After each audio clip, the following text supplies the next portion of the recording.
Good morning traders. നമുക്ക് ഇന്നത്തെ gold, euro USD അതുപോലെ USD JPY ഇതിൻ്റെ മൂന്നിൻ്റെ ഇന്നത്തെ ലെവൽസൊക്കെ ഒന്ന് നോക്കാം. മാർക്കറ്റ് ഓവറോൾ ബൈയിങ്ങിലേക്കാണോ സെല്ലിങ്ങിലേക്കാണോ സാധ്യത കൂടുതലെന്ന്. ഫസ്റ്റ് നമുക്ക് എന്താണ് ഗോൾഡിൽ നിന്ന് തന്നെ സ്റ്റാർട്ട് ചെയ്യും. ഇന്നലെ പറഞ്ഞു പോയ കാര്യങ്ങൾ പോലെ നോക്കുകയാണെങ്കിൽ ഇന്നലെ ഗോൾഡ് നമുക്ക് ബൈയിലേക്ക് നോക്കാൻ പറ്റിയിട്ട് ആകെ ഒരു ലെവൽസ് എന്ന് പറയുമ്പോൾ ഈ ചേഞ്ച് ഓഫ് ക്യാരക്ടറും തൊട്ട് താഴെയുന്ന ബൈയിങ് സോണും ആയിരുന്നു. അപ്പോൾ മാർക്കറ്റ് അതിലേക്ക് വന്നതിന് ശേഷം ചെറിയൊരു 1 മിനിറ്റിലെ കൺഫർമേഷൻ കിട്ടിയിട്ടുണ്ടായിരുന്നു. കറക്റ്റായിട്ടുള്ള കൺഫർമേഷനും കാര്യങ്ങളും ആയിരുന്നു. ഈ ഒരു ട്രേഡ് നോക്കുകയാണെങ്കിൽ 1:3 കിട്ടിയിട്ടില്ല. 1:2 RR ശേഷം വീണ്ടും സെല്ലേഴ്സ് തന്നെയാണ് സ്ട്രോങ് ആയിട്ടുണ്ടായിരുന്നത്. അപ്പോൾ ലോയിന് ബ്രേക്ക് ചെയ്തിട്ടുണ്ട് വീണ്ടും. അപ്പോൾ ഇന്നത്തെ ദിവസം നോക്കുകയാണെങ്കിൽ മാർക്കറ്റിൽ ഗോൾഡ് നോക്കുകയാണെങ്കിൽ ട്രെൻഡ് റിവേഴ്സലിൻ്റെ സാധ്യതയാണ് കൂടുതലുള്ളത് കേട്ടോ. അതിൻ്റെ കാര്യം ഞാൻ ഫസ്റ്റ് ഒന്ന് പറഞ്ഞുതരാം. ഇപ്പോൾ മാർക്കറ്റ് എന്താണ് ഈ ഒരു ചേഞ്ച് ഓഫ് ക്യാരക്ടർ ബ്രേക്ക് ചെയ്തിട്ട് അതിനുശേഷം വീണ്ടും ഒരു പുൾ ബാക്ക് വന്നിട്ടുണ്ട്. അപ്പോൾ സെല്ലേഴ്സ് സ്ട്രോങ് ആയിട്ട് കാണാനായിട്ട് പറ്റും. ഇതിന് ശേഷം മാർക്കറ്റ് വന്നിട്ട് എന്താണ് ഇന്നത്തെ ദിവസം മാർക്കറ്റ് വന്നിട്ട് ഈ ഒരു ഫസ്റ്റത്തെ ഇൻഡ്യൂസ്മെൻറ്റിലേക്ക് വന്ന് നമുക്ക് കൺഫർമേഷൻ കിട്ടുന്നുണ്ടെങ്കിൽ ഇവിടെ തന്നെ ഒരു സെല്ല് നോക്കാനായിട്ട് പറ്റും കേട്ടോ. ഇത് മേജർ ഇൻഡ്യൂസ്മെൻ്റ് ആയിട്ടാണ് വരുന്നത് 50 മിനിറ്റിലെ. അതേപോലെ തന്നെ ഈ ഒരു ഇൻഡ്യൂസ്മെൻറ്റിലേക്ക് വന്നതിന് ശേഷം ഇനി മൈനർ ഇൻഡ്യൂസ്മെൻറ്റ് ഡൗൺ സൈഡിലേക്ക് കിട്ടുന്നുണ്ടെങ്കിൽ ഇതിൽ നമുക്ക് ട്രേഡ് നോക്കാനായിട്ട് പറ്റും കേട്ടോ സെല്ലിലേക്ക് തന്നെ. ഇനി ട്രെൻഡ് കൺഫേം ആവുന്നുണ്ടെങ്കിൽ പിന്നെ ആ ഒരു ട്രെൻഡിൻ്റെ കണ്ടിന്യൂഷൻ നോക്കിയും നമുക്ക് സെല്ലിലേക്ക് തന്നെ നോക്കി പോകാനായിട്ട് പറ്റും. ഇനി ഇതേ കാര്യം തന്നെ ഇപ്പോൾ ഇവിടെ നമുക്കൊരു എൻട്രി കിട്ടിയിട്ടില്ല, ഇവിടുന്ന് കൺഫർമേഷനോ കാര്യങ്ങളൊന്നും ഇല്ലാന്നാണെങ്കിൽ പിന്നീട് ഒരു സെല്ലെന്ന് പറയുമ്പോൾ ഈ പ്രീമിയത്തിൽ സെൽ സോണിലേക്ക് വന്നതിന് ശേഷം 1 മിനിറ്റിലെ കൺഫർമേഷൻ കിട്ടുവാണെങ്കിൽ നോക്കിയാൽ മതി കേട്ടോ. ഇതല്ലാന്നാണെങ്കിൽ 50 മിനിറ്റിൽ ഇവിടുന്ന് ഒരു മൈനർ ഇൻഡ്യൂസ്മെൻറ്റ് വീണ്ടും കിട്ടുന്നുണ്ടെങ്കിൽ ഇതിൻ്റെ കണ്ടിന്യൂവേഷനും നമുക്ക് ഗോൾഡിൽ നോക്കി പോകാനായിട്ട് പറ്റും. അപ്പോൾ ഈ സാധ്യതയാണ് മേജർ ട്രെൻഡ് വെച്ച് നോക്കുമ്പോൾ ഉള്ളത്. ഇനി അതുപോലെ തന്നെ ഇപ്പം മാർക്കറ്റ് പറയുമ്പോൾ മാർക്കറ്റ് ഞാൻ പറഞ്ഞ പോലെ ഏറ്റവും ലോയിലാണല്ലോ നിൽക്കുന്നത്. അപ്പോൾ ചേഞ്ച് ഓഫ് ക്യാരക്ടറും ബ്രേക്ക് ചെയ്ത് മാർക്കറ്റ് ലോയിലാണ് നിൽക്കുന്നത്.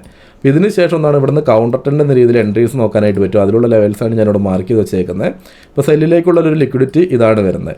അപ്പോൾ മാർക്കറ്റ് എന്താണ് ഇതുവരെ വരാനുള്ളൊരു സാധ്യതകൾ കാണുന്നുണ്ട്. അപ്പോൾ അതും മനസ്സിലാക്കിയിട്ട് വേണം നമുക്ക് ഗോൾഡിൽ എന്താണ് ഇവിടുത്തെ ഒരു 50 മില്യൺ ഇൻഡ്യൂസ്മെൻറ്റ് കിട്ടിയിട്ടുണ്ട്. ഈ ഒരു ഇൻഡ്യൂസ്മെൻറ്റിലേക്ക് വന്നതിന് ശേഷമോ തൊട്ട് താഴത്തെ ബൈയിങ് സോണിലേക്ക് വന്നതിന് ശേഷമോ ഇതിനകത്ത് കൺഫർമേഷൻ കിട്ടുന്നുണ്ടെങ്കിൽ കുറച്ചും കൂടെ സാധ്യതകൾ കൂടുതലുണ്ട് കേട്ടോ. വർക്കാവുന്ന സാധ്യതകൾ കാണുന്നുണ്ട്. അപ്പോൾ ആ ഒരു ട്രേഡ് നമുക്കിവിടെ ഒരു കൗണ്ടർ ട്രെൻഡ് എന്ന രീതിയിൽ ഇവിടെ നിന്നൊരു ബൈ നോക്കാനായിട്ട് പറ്റും ഗോൾഡിൽ. ഇനി മാർക്കറ്റ് ഈ ഒരു ഇൻഡ്യൂസ്മെൻറ്റിലേക്ക് വന്ന കൺഫർമേഷനും കാര്യങ്ങളൊക്കെ കിട്ടി അതിനുശേഷം പിന്നെ ഈ ഒരു ലിക്വിഡിറ്റിയിലേക്കാണ് വരുന്നതെന്നുണ്ടെങ്കിൽ പിന്നീട് ബൈയോ കാര്യങ്ങളൊന്നുമില്ല കേട്ടോ. ഈ ഒരു ലിക്വിഡിറ്റി എടുത്താൽ പിന്നെ നമുക്ക് സെല്ലിലേക്കായിരിക്കും നോക്കി പോകാനായിട്ട് വരുന്നത്. ഈ ഒരു സാധ്യത മാത്രമാണ് ഗോൾഡിൽ മെയിനായിട്ടും വരുന്നത് കേട്ടോ. ഓക്കെ, അതിൽ ഇപ്പോൾ ഇത്രയും സാധ്യതയേ ഉള്ളൂ. ഇനി ഇതിന് ശേഷം മാർക്കറ്റ് വന്ന് ഈ ലോയിനെ ബ്രേക്ക് ചെയ്യുവാണെങ്കിൽ ഇതിൻ്റെ ഹൈ വീണ്ടും സെല്ലിലേക്കുള്ള ഇൻഡ്യൂസ്മെൻറ്റ് തന്നെയാവും. അങ്ങനെയാണെങ്കിൽ തൊട്ട് മുകളിലുള്ള സെൽ സോണിലേക്കൊക്കെ വരുവാണെങ്കിൽ വീണ്ടും നമുക്ക് ഇതേപോലെ തന്നെ ഫസ്റ്റത്തെ ഇൻഡ്യൂസ്മെൻറ്റിലോ സെല്ലിംഗ് സോണിലോ കൺഫർമേഷൻ നോക്കി എൻട്രി എടുക്കാം. ഓക്കെ, അപ്പോൾ അത്രത്തോളം നല്ല ട്രേഡുകളോ കാര്യങ്ങളൊന്നുമില്ല, അധികം ട്രേഡുകളും കാര്യങ്ങളും ഗോൾഡിൽ വരുന്നുമില്ല. അപ്പോൾ അത്രയും നല്ല എൻട്രീസ് കിട്ടുന്നുണ്ടെങ്കിൽ മാത്രം നോക്കിയാൽ മതി കേട്ടോ. ഇനി നമുക്കതുപോലെ തന്നെ യൂറോ USDൻ്റെ കാര്യത്തിലേക്ക് വരുവാണെങ്കിലും ഇന്നലെ പറഞ്ഞു പോയ ലെവൽസിൽ നിന്നും ട്രേഡോ കാര്യങ്ങളൊന്നുമില്ല. ഫസ്റ്റത്തെ ഇൻഡ്യൂസ്മെൻറ്റിലേക്ക് വന്ന് ഇതിനുള്ളിലൊരു മൈനർ ട്രെൻഡിൻ്റെ സാധ്യത പറഞ്ഞിട്ടുണ്ടായിരുന്നു. അപ്പോൾ ഈ ഇൻഡ്യൂസ്മെൻറ്റും തൊട്ടടുത്തുള്ള ഓർഡർ ബ്ലോക്കിലും വന്നിട്ട് മാർക്കറ്റ് എന്താണ് ഡയറക്റ്റായിട്ട് ബ്രേക്ക് ചെയ്തിട്ട് വീണ്ടും സെല്ലിലേക്ക് തന്നെ വന്നിട്ടുണ്ടായിരുന്നു. അപ്പോൾ സെല്ലിലേക്കുള്ള വ്യൂ കറക്റ്റായിരുന്നു. നമുക്ക് കൺഫർമേഷനോ കാര്യങ്ങളൊന്നും അവിടെ കിട്ടിയിട്ടുണ്ടായിരുന്നില്ല. ഇനി ഇന്നത്തെ ദിവസത്തേക്ക് നോക്കുകയാണെങ്കിലും ഇപ്പോൾ ഇതിനകത്ത് ഒരുപാട് സെല്ലിങ്ങിലേക്കുള്ള ലെവൽസും ഉണ്ട്. അപ്പോൾ നമുക്ക് ഏറ്റവും ലോയിലൊക്കെ പോയി ട്രേഡ് എടുക്കുന്നത് വളരെ റിസ്ക് ആയിട്ടുള്ള കാര്യമാണ്. അപ്പോൾ ഏറ്റവും സേഫായിട്ട് ഏറ്റവും നല്ല എൻട്രീസ് എടുക്കാൻ പറ്റുന്ന ഭാഗം ഫസ്റ്റ് ഒന്ന് നോക്കാം. ഈ ലോ മുതൽ ഹൈ വരെ കണക്ട് ചെയ്യുവാണെങ്കിൽ ഈ 50% സെല്ലിലേക്ക് നോക്കുമ്പോൾ കുറച്ചും കൂടെ പ്രീമിയത്തിൽ ഈ ഒരു ഇൻഡ്യൂസ്മെൻറ്റ് മുകളിലുള്ള സെല്ലിംഗ് സോണിലേക്ക് വന്നതിന് ശേഷം യൂറോ USDയിൽ സെല്ല് കിട്ടുന്നുണ്ടെങ്കിൽ കുറച്ചും കൂടെ സാധ്യതകൾ കൂടുതലുണ്ട് കേട്ടോ. അതുപോലെ തന്നെ ഇത് നോക്കാനായിട്ട് പറ്റും. അതുപോലെ തന്നെ പ്രീമിയത്തിലേക്കുള്ള ഈ ഒരു സെല്ലിംഗ് സോണ് ചേഞ്ച് ഓഫ് ക്യാരക്ടറിന് അടുത്തുള്ള ഈ സെല്ലിംഗ് സോണ് ഇതിലേക്കൊക്കെ മാർക്കറ്റ് എത്തുവാണെങ്കിൽ സാധ്യതകൾ കൂടുതലാണ് ഏറ്റവും പ്രീമിയമൊക്കെ ആയതുകൊണ്ട്. ഇതിനകത്ത് ഒരുപാട് സെല്ലിംഗ് സോൺ വന്നുകൊണ്ടാണ് ഇത്ര റിസ്ക് ആയിട്ടുള്ളത്. ഇനി അതുപോലെ തന്നെ ഇപ്പം എന്താണ് മാർക്കറ്റ് ഞാൻ പറഞ്ഞ പോലെ ഏറ്റവും ലോയിലുള്ളൊരു സെൽ സോണിൽ നിന്നാണ് ഇന്ന് മോർണിംഗ് ഒരു എൻട്രി കിട്ടിയിരിക്കുന്നത്. അപ്പോൾ ഇവിടെ നോക്കുകയാണെങ്കിൽ ഏറ്റവും ലോയിലിട്ട് ഒരു മൈനർ ഇൻഡ്യൂസ്മെൻ്റ് ആണ്, അതുപോലെ തന്നെ സെല്ലിംഗ് സോണ്. അത്രത്തോളം നല്ലൊരു എൻട്രി എന്ന് പറയാൻ പറ്റില്ല, കുറച്ച് റിസ്ക്കും കാര്യങ്ങളും ഉണ്ട്. ലോവർ ടൈം ഫ്രെയിമിൽ നോക്കുകയാണെങ്കിൽ കറക്റ്റായിട്ടുള്ള കൺഫർമേഷനോ കാര്യങ്ങളൊക്കെ ഉണ്ടായിരുന്നു. പിന്നെ ഈ ഒരു ട്രേഡ് ഞാൻ എന്തായാലും എടുത്തിട്ടില്ലായിരുന്നു, കുറച്ച് റിസ്ക് കാര്യങ്ങൾ കൂടുതലുള്ളതുകൊണ്ട് കേട്ടോ.